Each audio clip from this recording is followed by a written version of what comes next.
বন্ধুরা, চলে এলাম আবার একটা নতুন পর্বে। দেখো, ভাত বসানো হয়ে গেছে।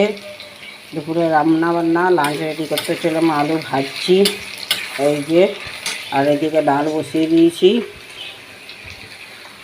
সব অর্ধেক অর্ধেক হয়েছে। ওটাও আর করবো একটুখানি চিকেন। তো হলুদ দিয়ে দিই আলু ভাজাতে।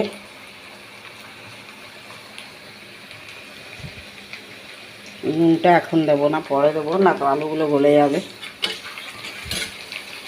আলুগুলো তাহলে ভাজি। বন্ধুরা, আলু ভাজা আমার হয়ে গেল।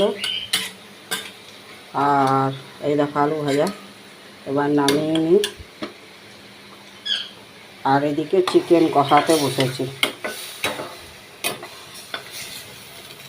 4 পিসই বানাচ্ছি, বেশি লাগবে না। হোক কষানো।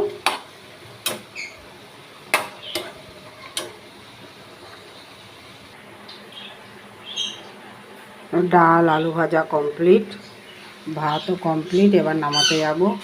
ওইদিকে একটু সয়াবিন আলু হচ্ছে, আর এই চিকেন। এই আজকে আমাদের রান্নাবান্না। ভালো লাগলে তোমাদের লাইক কমেন্ট শেয়ার করে দিও। তাহলে এবার আমি ভিডিওটা রাখছি। Tata, bye bye.